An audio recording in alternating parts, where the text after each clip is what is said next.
Here's what's making news at midday. Take it slow on the roads if you're heading out for lunch this noon. Police and streets crews are warning of some black ice. A House panel approves articles of impeachment against President Trump. We're looking ahead to what happens next. From the Channel3000.com Alert Center, this is News 3 Now at noon. Hello, everybody, and thanks for joining us today. Mark will be back just before Christmas. We begin this noon with breaking news into the Channel 3000 Alert Center. Officials have released the names of the 3 officers involved in a fatal shooting in Beloit on Tuesday.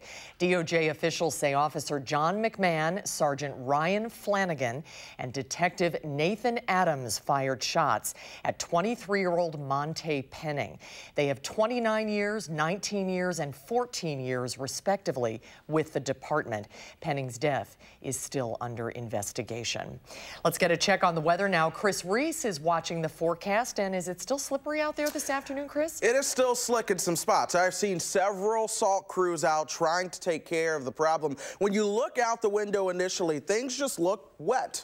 There's fog, there's been some drizzle, not a lot of snow or anything like that, but the problem is a lot of these air temperatures, folks, are still below freezing. We're at 30 in Madison. You work your way up towards the Dells. That's where the temperature's at 25. The freezing line is about right in here where I'm drawing that. So mainly south and east of Dane County. Good news, though, I do think we start to warm up above freezing as we head deeper into the afternoon. Look for those temperatures topping out right around 36.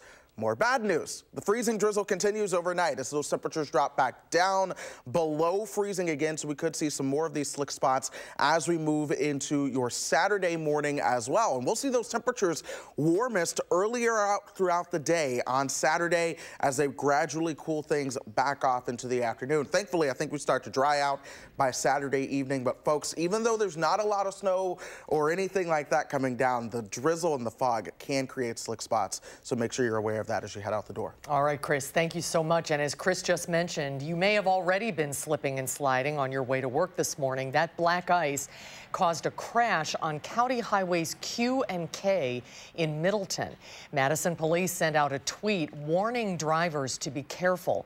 Officials with the Madison Streets Division said they sent out salt trucks to help, but they say cold temperatures, as Chris was just saying, plus misty conditions made for icy areas, especially on bridges where pavement temperatures are colder than other roadway surfaces. Fort Atkinson police are investigating a threat made by a high school student. School officials were notified about it yesterday, but classes went on today after police determined the threat was not credible. In a note to parents, Interim Superintendent Dr. Rob Abbott says the student will face legal and school consequences. An investigation into the cause of an explosion at a Waukesha gas company is under investigation. The blast injured 1 worker and rattled windows around the city. Firefighters contained a fire that broke out yesterday at Airgas. Officials say the explosion was centered in the hydrogen storage area. A Wisconsin judge is considering whether to revoke more than 200,000 voter registrations. A lawsuit being heard today argues the state's election commission should immediately invalidate the registrations of those voters because they may have moved. The fight has implications for the presidential election because the movers are most likely Democratic voters. The House Judiciary Committee voted on 2 articles of impeachment against President Trump this morning, one day later than expected. Skylar Henry reports from Capitol Hill. Mr. Nadler? Aye. Mr. Nadler votes aye. The House Judiciary Committee approved 2 articles of impeachment against President Trump Friday. The first for abuse of power, the second obstruction of Congress. Mr. Collins? No. Mr. Collins votes no. The committee voted along party lines 23-17. This was a kangaroo court. Outrageous to put the country through this. This is a moment where we had to hold the president accountable. The session lasted just a few minutes following yesterday's marathon session that ended unexpectedly late last night when committee chairman Jerry Nadler put off the vote until today.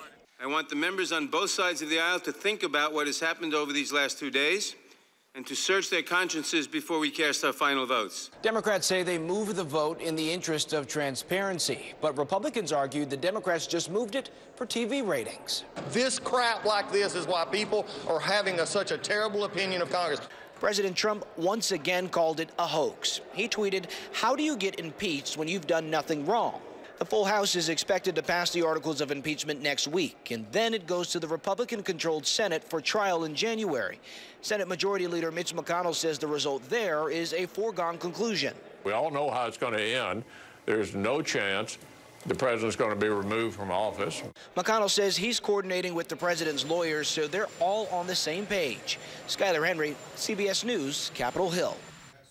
The full House vote could come as soon as Wednesday. Democratic House leaders are bracing for a few defections from moderate members in vulnerable swing districts, but they expect that they will have the votes needed to pass. New York City police have arrested a 13-year-old boy in the murder of a freshman student at Barnard University. The victim is 18-year-old Tessa Majors. She was stabbed several times by 1 to 3 people after a struggle in a park that is a popular thoroughfare for students at the Women's College affiliated with Columbia University. Majors staggered onto the street where a school security guard eventually saw her and called 911, but she later died at the hospital. The NYPD says all hands are on deck to solve this crime. New at noon, Dane County Regional Airport is adding a nonstop flight to Washington, D.C. United Airlines will start offering twice daily nonstop flights to Dulles International Airport starting in May. Ticket sales begin tomorrow. Airport officials say the flights will offer routes for business and leisure travel to D.C., plus serve as a connection to the 34 international flight destinations offered at Dulles, including Madrid, Barcelona, Rome, and Paris. Today is Chuck Folk Day in Middleton as the city's police chief officially retires after 4 decades of public service. Folk worked his way up the ranks from intern to police chief, holding 9 jobs at the department. He notably led the community through last year's workplace shooting and calls that one of the most trying days of his career. Chief Folk notified the city council of his intent to step down over the summer. Our Christina Laurie spoke exclusively with Folk on News 3 Now this morning about what he will miss most. And we have that interview on our website, channel3000.com. There's more to come today on News 3 Now at noon. When we come back, we'll see what Howard's working on in the Mr. Food Test Kitchen. Holiday season is a great time to thank all those special people in our lives. And today, we're sharing a sweet way to do it. So make sure you stick around.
I am so grateful for all the special people who have helped me out throughout the year, which is why when the holiday comes around, I love thanking them all by giving them something sweet and homemade.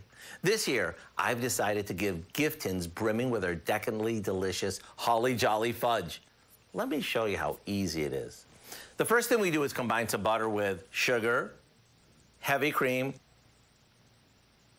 and salt in a saucepan, and bring it to a boil. After it boils for about 5 minutes, we take it off the heat and slowly add in some powdered sugar and a bit of vanilla.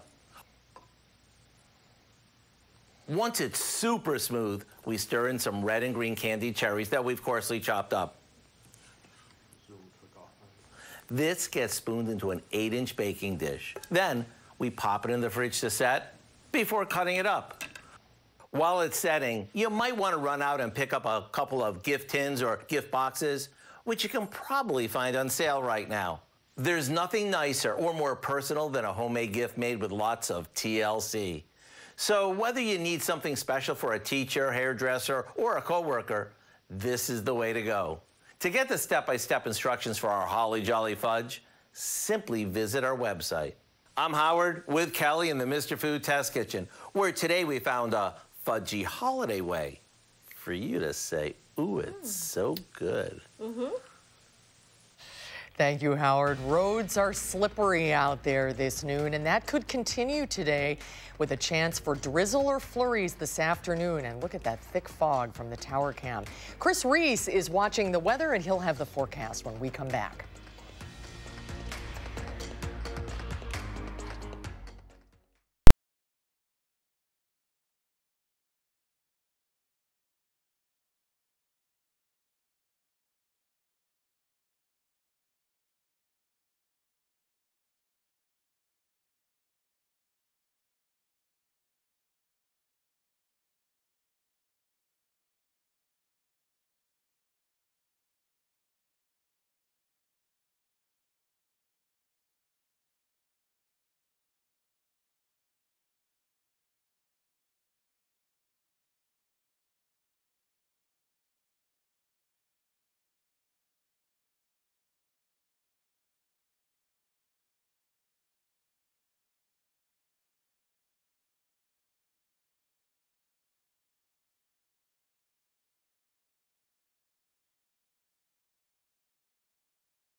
The call for action volunteers are here this afternoon. If you need help with any kind of consumer issue, give them a call.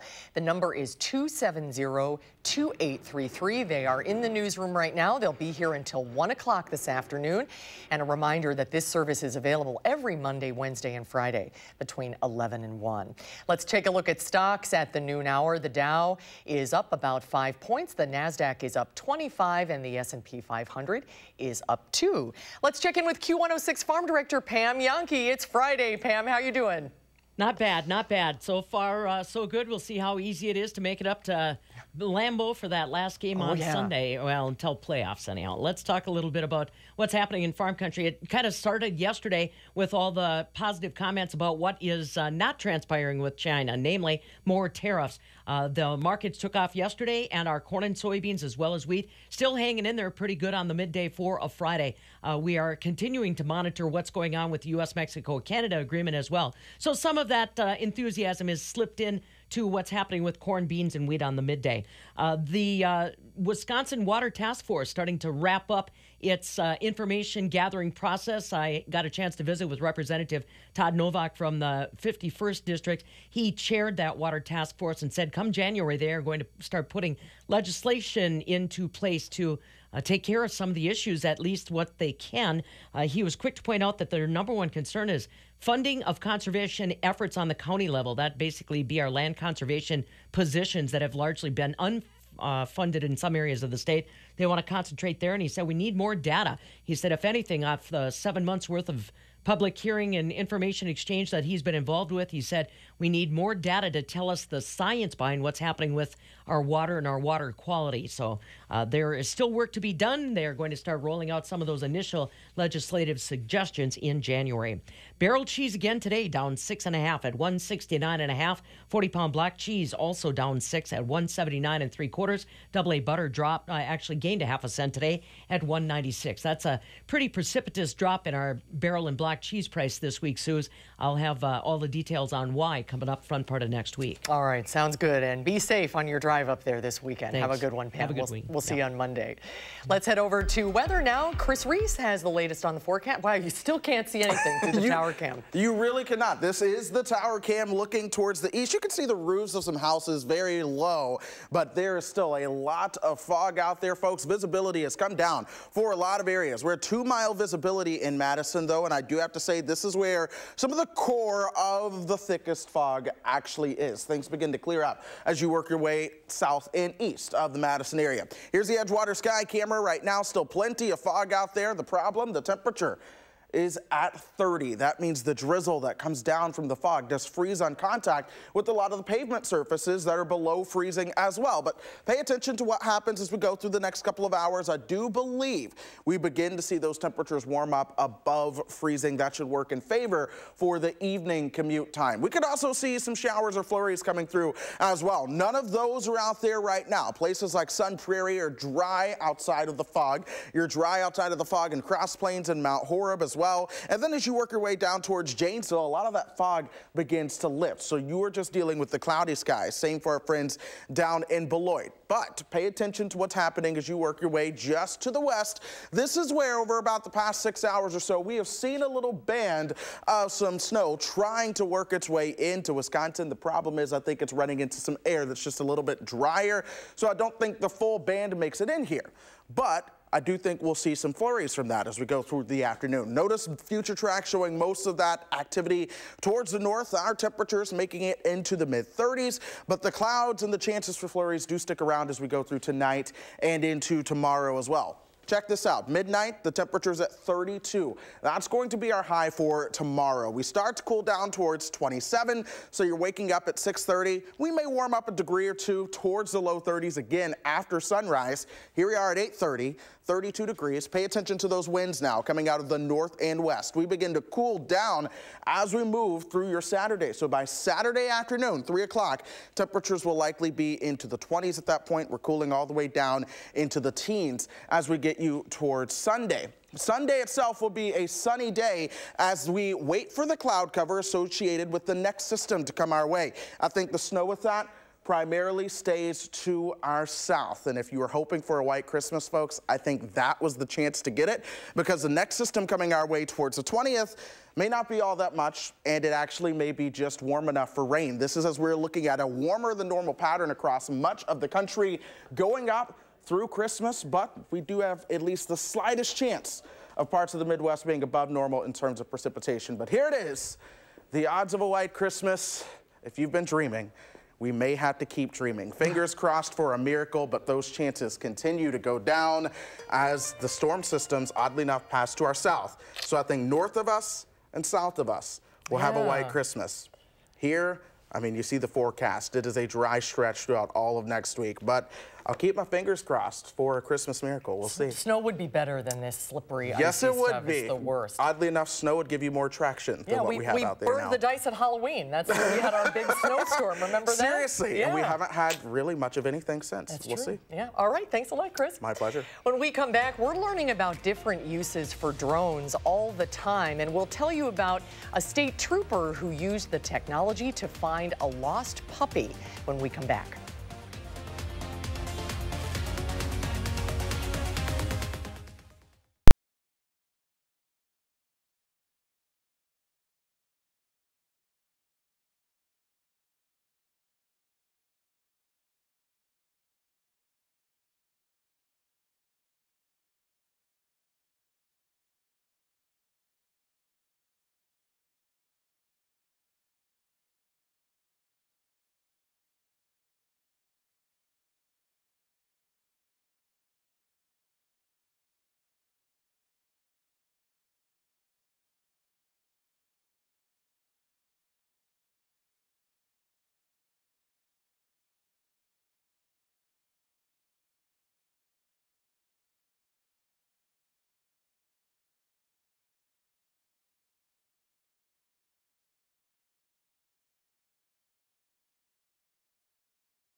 A Wisconsin state trooper uses technology and good detective skills with a little bit of luck to spot a missing puppy. The puppy was thrown from a car during a crash in Green Bay last week. Sarah Thompson shows us how the trooper found the little Australian Shepherd hiding in the snow. It's safe to say River loves the camera.